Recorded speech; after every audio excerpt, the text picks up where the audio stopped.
Hey everyone, welcome back to another MeWe podcast episode. Today, we have Miss Gauthami, who is a social entrepreneur and child abuse prevention activist who founded the organization Color Me Safe, which focuses on safeguarding children and empowering families through providing guidance and solutions in child welfare issues. She's also heavily involved in destigmatizing mental health and promoting awareness within the South Asian community. So, hello, how are you doing today? Hi, Shreyan. Thanks so much for having me on your podcast. This is great. It's my pleasure.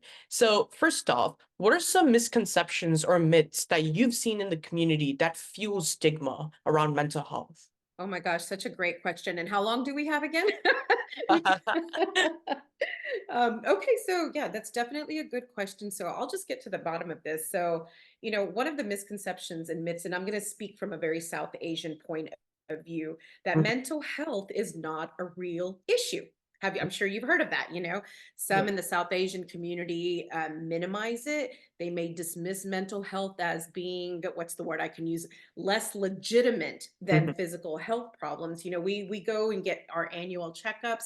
Well, if we can get our annual checkups for our physical health, why can't we go get our mental health checkups, right? So, and I often see that, conditions like depression and anxiety, they see it as a lack of willpower or something that they can't overcome by simply being stronger, right? Mhm. So that's what I hear. You just need to be strong. You just need to be strong. So when you hear something like that, it's like, okay, you're minimizing what I'm Mhm. going through. You're not validating what I'm going through.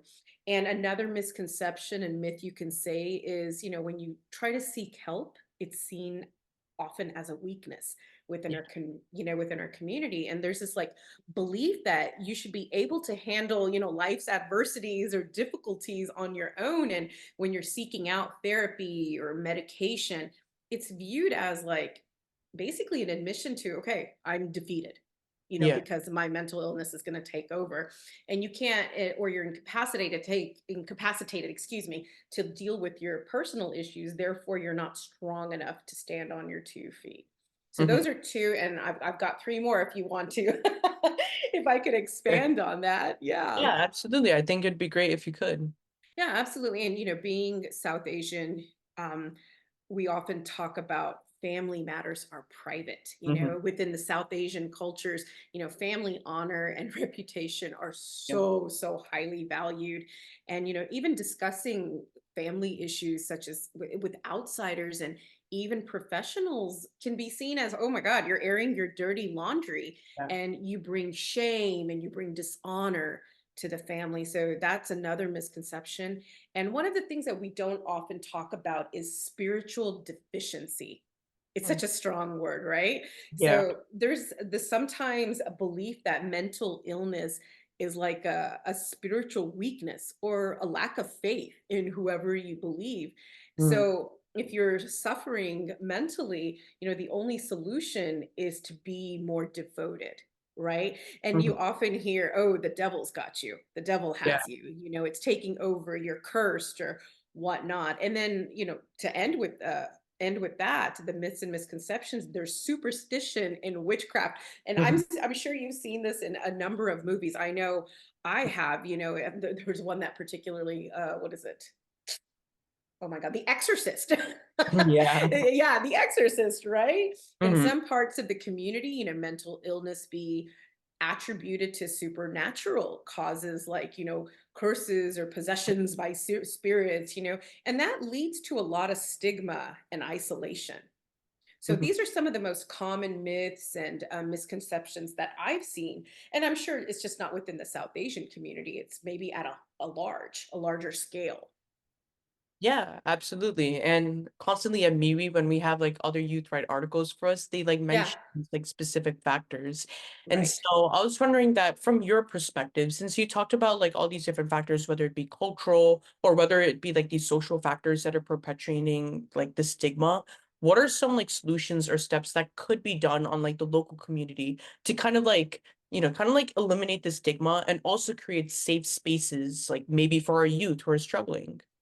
Sure, absolutely. So, number one of the biggest things that comes to mind is, being able to practice mindfulness, and when I express something, to know and feel that whatever I'm feeling inside or whatever I'm expressing is validated, and open communication is also really important. Creating a safe space where, family members feel comfortable discussing their feelings without judgment, right? Mhm. That's also important. And education is huge. And I'm going to stress that so much. Education. How do you how do you educate someone when you yourself are not aware of it, right? So awareness and education go together. And just educate yourself and your family about mental health. Have this open dialogue. Understanding what you're dealing with can, make it less scary and more manageable when you do have that open dialogue. You just don't want to talk about what's happening in the real world, right? At the dinner table, you also want to talk about issues as mental health. That is so important. It's like, how are you feeling today? Well, physically, I'm fine. Mentally, I'm, feeling this way. So having that open dialogue is so important. Establish a routine, a consistent daily schedule, having regular sleep patterns, that's also super helpful for for your mental health. Mhm. Professional support, that's a big one. Yeah. Don't hesitate to seek out a therapist or a counselor, who are experienced in the mental health realm, right? Mm. And this is a big one for me, support groups. There are so many support groups that are out there that are addressing the issues of mental health. And, joining support groups can provide a sense of, community and a shared understanding. Let's just say that. Okay. Mhm. School resources, some kids, youth, and some parents wouldn't even think about reaching out to like a school counselor and checking out the programs within schools, and we need to utilize counselors and other student services, and they often provide support at no cost. So Mhm. we have to keep that in mind. Self-care is important. Teach the importance of self-care. It's okay to take time for oneself and engage in activities that bring you joy, that bring you some relaxation, right? Because if you're Mhm. not good up here mentally, how are you going to be good physically? How are you going to be able to execute, responsibilities and duties throughout the day? Right. So Mhm. these are some tips, for youth and families that I would recommend. Yeah, and absolutely. Thank you for those wonderful tips. And Thank so you. now I wanted to focus more on your organization, Color Me Safe. Tell me Yeah. like, a bit more about it, like maybe its story and stuff, and how exactly like does it work towards like maybe protecting children mental health and like in the welfare system? So, Color Me Safe, we are a family crisis management consulting organization that provides guidance and solutions in child welfare issues. So, often, one of the questions we get often asked is family crisis and child welfare, how is it connected? Mhm. When there is a family crisis, a breakdown in family, it automatically affects the welfare of the child, Yeah. whether it be mental, physical, emotional, right? Strong Mhm. family, strong children. And one of the things that we are doing here at Color Me Safe, I'm not sure if you've heard of the Manamukti. It's a student-led organization. It's national, and I believe there's about 26 chapters all over the United States within certain universities. Mhm. Here at University of Texas in Dallas, there's a big one, and Manamukti. So their whole mission, it's a student-led organization, and their whole mission is to destigmatize mental health within the South Asian community. So Mhm. we have partnered up with them, and through Color Me Safe, we provide small group therapy for the UTD South Asian students. So we chose topics and issues that are very prevalent to the South Asian diaspora, from dual identities, cultural conflict, intergenerational trauma, self-care. So it's been a variety of things, from dating, how trauma affects our relationships. So we do this every month for them. So that's one of the ways that we've gotten involved in this particular space. And one of the things that I am also adding to Color Me Safe is therapy. That's going to be one of our new services that are going to come up, specifically focus on the South Asian diaspora, because we want to make sure we're sensitive to, the cultural aspect of being South Asian. Mhm. Yeah, that's some great work. Thank you so much for all your important work. And Thank so you. you mentioned about, hosting these discussions in colleges such as UT. Mhm. So how exactly, like, let's say that in the local community, like there's someone who wants to maybe create a peer like support group and they want to initiate the discussion. How can they do that while also keeping in mind of like different views and different beliefs and not being like hurtful to anyone. I think so. I will give you an example just through Color Me Safe. So with the small group therapy sessions that we have been providing through the UTD students, two of the things that I've started. These are the two educational initiatives through Color Me Safe Foundation. One is called Ask Auntie. Mm-hmm. And Auntie, the whole acronym for Auntie is A is for authentic, U is for understanding, N is for nurturing, T is for trustworthy, I is for inclusive, and E is for empathetic. Hmm. So all these groups are going to be popping up here pretty soon in the DFW area, and these are Hmm. specifically targeting middle schoolers and high schoolers. And it's a support group. It's strictly confidential, and it's basically a safe space, a haven for teens to come and express, what's on their mind, to ask Auntie the questions about life experience. How do I navigate, anything from mental health to, facing a cultural crisis, dual identity, bullying. So it could be a variety of topics. And we're also doing the same thing for parents, South Asian parents, and that's called Sati support group. And Sati in our language means friend Hmm. support. So if the kids are getting support, well, why not the parents as well? And I Yeah. think having these type of support groups will build a bridge and people will be able to have these uncomfortable conversations to get comfortable and really build that bridge and connect everything together again.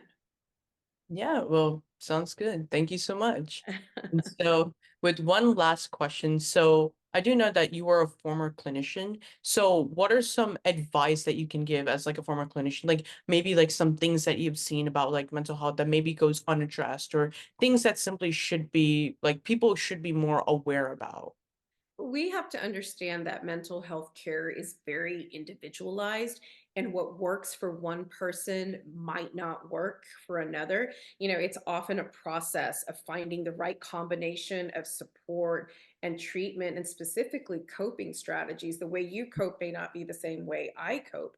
Self-care is also important. As a clinician, previous clinician, it's essential to practice like your own self-care, to Hmm. prevent that burnout. Make sure you take time for yourself and engage in hobbies and interest, and, focus on continued education, because, mental health, that realm is constantly evolving. And we need to stay up to date on the latest research and therapies and techniques to provide, the best care to our clients. And yes, I'm no longer practicing, but there are certain types of therapies, and I'm sure you've heard of this, Shreya, EMDR, Yeah. right? It's really huge right now. And this apparently started in the 80s. And I went to graduate school, in 2000, 2001, and I didn't even study about this. I'm coming to know of this here the last 2 or 3 years. You Hmm. know, so the mental health realm is constantly evolving. Another piece of advice as a former clinician I can give is cultural competence. That is so important. I think it's really important to understand and respect cultural backgrounds, specifically for clients. And we need to figure out ways that are culturally appropriate and approach those with sensitivity and compassion and inclusivity. Um, Empathy and compassion are two things that we need to practice as clinicians. Self reflection, resilience, develop strategies to cope with like emotional demands of the field that we're in, and having a support system in place, both professionally and personally. It's vital. Yeah. Well, sounds good. But thank you so much for all the information you've shared. It's personally been very insightful for me. And thank you everyone for joining on this session. We're so glad to have you once again, Ms. Gauthami. And thank you so much for all the work that you do in the community. We think it's absolutely inspiring and hope you have a nice day. Thanks, Shane, for having me.